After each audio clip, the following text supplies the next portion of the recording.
नमस्कार दोस्तों, मैं सचिन त्यागी और एक बार फिर आपका मेरे YouTube चैनल में बहुत बहुत स्वागत है। और आज फिर हम एक नए विषय पर नए टॉपिक पे बात करेंगे। और आज का हमारा जो टॉपिक है वो है नेज़ल पोलिप, या जिसको हम नाक के मांस का बढ़ना भी बोलते हैं। तो चलिए शुरू करते हैं। नाक बंद रहना तो एक सामान्य स्थिति है।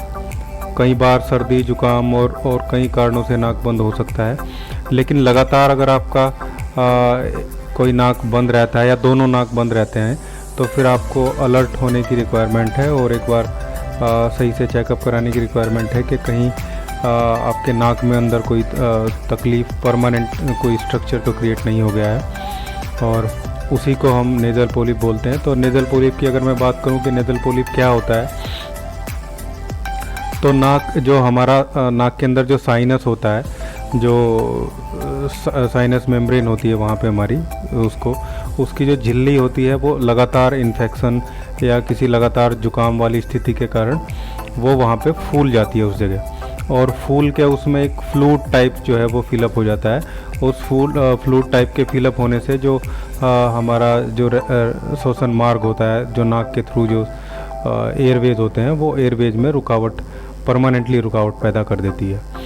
और ये जहाँ पे क्रिएट होती है उस साइनस में आगे की और पीछे की दोनों तरफ जा सकती है। मतलब दोनों तरफ वो पीछे की तरफ भी मूव कर सकती है और वो आगे की तरफ भी मूव कर सकती है।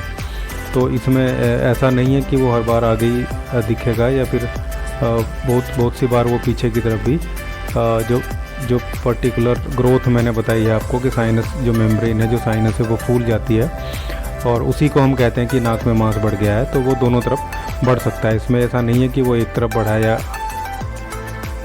तो दोनों तरफ बढ़ सकता है। और जो ये नेज़ल पोलिप है, ये दो टाइप का देखा गया, दो टाइप का इसको मान के चलते हैं हम। एक होता है एट्रोकोनल नेज़ल पोलिप। इसमें क्या होता है कि नाक के पास जो चेहरे की हड्डी होती है, उसके पास वहाँ पे जो मैक्सिलरी साइनस होती है, मैक्सिलरी साइनस में पोलिप बनता है, मतलब वो ग्रोथ होती है। और फिर ये वहाँ से बढ़ के, मैक्सिलरी साइनस से बढ़ के फिर ये हमारे नाक में आनी शुरू हो जाती है, नाक में आ जाती है। लेकिन ये भी आगे पीछे दोनों तरफ बढ़ सकती है और इस कंडीशन में भी फिर नाक जो है परमानेंट बंद रहने लगता है। और इस प्रकार का जो नेज़ल पोलिप है, जो मैक्सिलरी मेम्ब्रेन, साइनस मेम्ब्रेन में होता है, ये मोस्टली बच्चों में और यंग पीपल में देखने को मिलता है, जो कम एज ग्रुप के लोग हैं, या ऐसा हम कहें कि बच्चे 30 ईयर्स की एज से नीचे आपको ये मैक्सिमम देखने को मिलेगा। इसके बाद हम बात करते हैं दूसरे टाइप के साइनस, जिसको हम बोलते हैं एथमोइडल साइनस। और ये जो नाक में अंदर, आँख के पास जो मेम्ब्रेन होती है, जो म्यूकस मेम्ब्रेन वहाँ पे अंदर होती है, ये वहाँ पे क्रिएट होता है। और ये बाकी जगह भी, बाकी जो दूसरी साइनस हैं, जो दूसरी मेम्ब्रेन, साइनस मेम्ब्रेन है, वहाँ पे भी ये बढ़ सकता है। मतलब वहाँ पे भी ये ग्रोथ देख सकता है। बड़ी एज में होता है, जो 40 साल 45 साल से ऊपर के एज के जो लोग हैं, उनमें ये पर्टिकुलर टाइप का साइनस देखने को मिलता है। पोलिप, सॉरी साइनस नहीं, नेज़ल पोलिपस देखने को मिलता है। अब बात हम करें अगर इसके लक्षण की, कि भाई हम कैसे पहचानें कि हमें नेज़ल पोलिप है या वो नॉर्मल एलर्जी है, नॉर्मल टाइप का जुकाम है या कोल्ड है। तो वैसे तो सिंपल सा लक्षण है नाक बंद रहने का, कि आप कंटिन्यूस आपका नाक बंद रहता है और थोड़ी बहुत देर के लिए थोड़ा बहुत महसूस देता है आपको कि खुला है, या फिर आपको लगता है कि हम जो हमारा नाक है उसको थोड़ा बड़ा करके देखें। उस वाली स्थिति में आपको लगता है कि कुछ खुला है अंदर से, मतलब नाक जो आपका पोलिप ने बंद किया हुआ था, वो लगता है नाक को थोड़ा फैलाने से कि वहाँ पे थोड़ी हवा पास हुई है। और कंटिन्यूस नाक बंद है, एक या दोनों में लगातार छींकें आती है आपको, या फिर आप कहीं धूल वाले इन्वायरमेंट में चले जाते हैं वहाँ पे लगातार जो छींकें हैं वो आने लगती हैं, सुबह उठते ही छींकें आने लगती हैं। प्लस जो आपकी सूंघने की कैपेसिटी है वो कम हो जाए या बिल्कुल ख़त्म हो जाए, और कंटिन्यूस डल हेडेक, सर में दर्द आपको देखने को मिले, आंखों पे प्रेशर कंटिन्यूस आपको देखने को मिले, या बहुत ज़्यादा बढ़ने की स्थिति में ये कई बार नाक को हल्का सा आप ऊपर उठाएंगे या ऐसे ही झांक के देखेंगे तो आपको एक ग्रोथ टाइप की वहाँ पे देखने को मिलेगी, एक छोटी सी रसोली टाइप, छोटी सी फुंसी टाइप, या बड़ा भी हो सकता है, वो काफ़ी बड़ा भी हो सकता है, तो आराम से वो दिख जाएगा। ये तो सिंपल इसका लक्षण हो गया जब ये काफ़ी बढ़ जाता है। आमतौर पर इसमें कोई पेन और या ब्लीडिंग जैसी चीज़ नहीं होती है, और अगर आपने उसको किसी से छेड़ा नहीं है, किसी से या पिन विन कुछ ऐसी चीज़ नाक में या बहुत ज़ोर से उंगली ऐसे नहीं की है, तो ये पेनलेस है कंटिन्यूस, और कोई ब्लीडिंग इसमें देखने को नहीं मिलती है।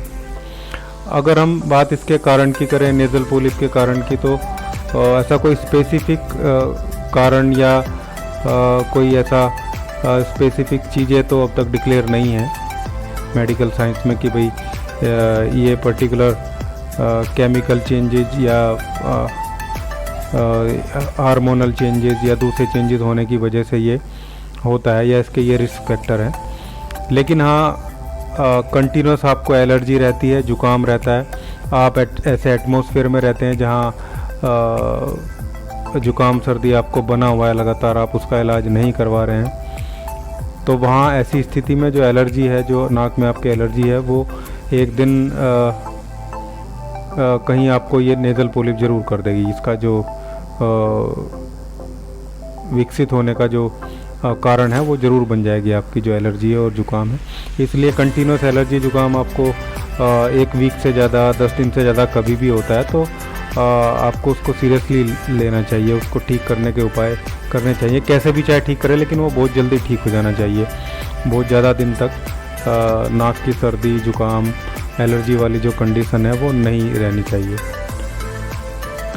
अब अगर हम इसके ट्रीटमेंट की बात करें तो जो कन्वेंशनल ट्रीटमेंट है, जब मॉडर्न मेडिकल साइंस है वहाँ पे कुछ अभी तो जो है वो मैनेजमेंट स्टेरॉइड ड्रग वगैरह देके या स्टेरॉइड इनहेलेशन करा के नाक में डाल के उस तरीके से उसकी ग्रोथ को रोका जाता है या उसको ख़त्म करने की कोशिश की जाती है। लेकिन मैक्सिमम केस में बहुत अर्ली स्टेज में ऐसा हो पाता है, जो मॉडर्न मेडिकल साइंस है, एलोपैथी से हम बोलते हैं। और एडवांस कंडीशन में जब स्थिति बढ़ जाती है फिर वहाँ पे सर्जरी ही इसका उपाय है। लेकिन जो प्राकृतिक चिकित्सा पद्धति हैं वो कोई भी हमारी इलेक्ट्रो होम्योपैथी, होम्योपैथी या आयुर्वेद में बिना ऑपरेशन के इसको ठीक जो है किया जा सकता है। और बहुत सारे ऐसे केसेस हैं जिनमें ये 100% क्योर हुआ है और वापस भी नहीं आया है। आप सर्जरी कराएंगे तो ये ज़रूर वापस आएगा, रिकरेंट ही होता है। तो इसलिए सर्जरी बिल्कुल लास्ट उपाय है। उसका हम इंटरनल भी और एक्सटर्नल भी दोनों टाइप की मेडिसिन इसमें यूज़ कर सकते हैं। तो पहले तो मैं वही सिम्टम भी देखने हैं, ऐसा नहीं है कि केवल आप नेज़ल पोलिप है तो उसकी ग्रोथ पे या उसी चीज़ के लिए मेडिसिन दे के काम करेंगे। आपको जो रोगी आपके पास आया है उसको जो फ़िलहाल सिम्टम है उसमें भी राहत देनी है। मान लो उसको बहुत छींकें आती हैं तो उसका उपाय करना है, क्योंकि वो या उसका नाक बहुत बहता है या उसका नाक बहुत बंद रहता है, या उसको गले में अगर वो अंदर की तरफ पोलिपस है तो उसको गले में इरिटेशन होती है, या उसको लगता है कि गले में जो म्यूकस है वो अंदर टपकता है। तो ये सिम्टम देख के, या आँखों में दर्द है या सर में दर्द है, ये सिम्टम देख के उसकी मेडिसिन उसमें ऐड कर ली है। फ़िलहाल मैं जनरल मेडिकेशन इसमें बता रहा हूँ जो लगभग हर केस में आप दे सकते हैं। फिर सिम्टम के अकॉर्डिंग इसी में आप एक मेडिसिन ऐड कर सकते हैं। मैक्सिमम 1 या 2 की ज़रूरत ही पड़ेगी, उससे ज़्यादा ज़रूरत आपको नहीं पड़ेगी। तो ट्रीटमेंट की हम बात करें इलेक्ट्रो होम्योपैथी के, तो इसमें आपको पहले इंटरनल जो प्रिपरेशन है वो मैं बता देता हूँ। इसमें A2, S5, C5, L1 और P1, A2, S5, C5, L1, P1 और VEN1, ये आपको नेगेटिव में देना है। D6 में आप इसको प्रिपेयर करेंगे और अकॉर्डिंग टू एज, सिम्टम और जो कंडीशन है उसके अकॉर्डिंग आप सेट कर देंगे इसमें डोज को 10 to 20 ड्रॉप। जो वो छोटा बच्चा है अगर 5 साल से कम है तो फिर आप उसको 5 ड्रॉप देंगे, और 5 से ऊपर 10 तक 12 तक है तो उसको 10 ड्रॉप दे सकते हैं आप। फिर किसी भी एज में ड्रॉप दी जा सकती हैं। कोई हैवी वेट है, ज़्यादा वेट है तो आप उसको 15-20 ड्रॉप भी दे सकते हैं। ये आपका प्रिपरेशन रहेगा जो आप इंटरनल मेडिकेशन में देंगे। इसके अलावा आप इसमें नेज़ल ड्रॉप बना सकते हैं और वो भी काफ़ी इसमें राहत प्रदान करेगी। उसमें आपको A2, S5, C5 और G, A2, S5, C5 और G आपको बना के देना है। और आप इसको या तो प्योर RS के मीडियम में रखेंगे जिससे उसमें जलन ना हो, या फिर आप किसी ऑयल में भी बना सकते हैं। तिल का तेल जो है वो ना ज़्यादा गर्म होता है ना ज़्यादा ठंडा होता है, उसमें आप इसको बना सकते हैं। हालांकि डिस्टिल वाटर मेरे तो ज़्यादा अच्छा है। और 1 ड्रॉप आपको डालनी है, 1 से 2 ड्रॉप नाक में, जिधर भी पॉलिप है दोनों में तो दोनों में आप डाल सकते हैं। और ये जो इन्फेक्शन होने का चांस है साइनस में उसको कम करेगा, प्लस जो ग्रोथ हो रही है वहाँ पे उसको भी धीरे धीरे ये रिड्यूस करना शुरू कर देगा। तो ये एक कंडीशन है हमारे ट्रीटमेंट की। इसके अलावा आपको थोड़ा सा ध्यान रखना है कि वो जो चीज़ें हैं वो बंद करवा देनी है, जो जिससे ट्रिगर होती है उसकी चीज़ें, या जिससे ये यहाँ पे प्रॉब्लम होती है जिससे ज़्यादा छींकें आती हैं, उसको प्रिवेंट करना है कि ऐसे एटमॉस्फेयर में वो ना जाए जहाँ पे छींक आने की कंडीशन बने। धूल वाली जगह जाए तो फिर मास्क लगा के या जो नाक है उसको कवर करके जाए। और बहुत ज़्यादा टेम्परेचर वेरिएशन ना हो, मतलब एक बार बहुत ज़्यादा ठंडे फिर बहुत गर्म फिर ठंडा, इस टाइप से नहीं करना है। और सर्दियों में बोलें उसको थोड़े गुनगुने पानी में नहाएं।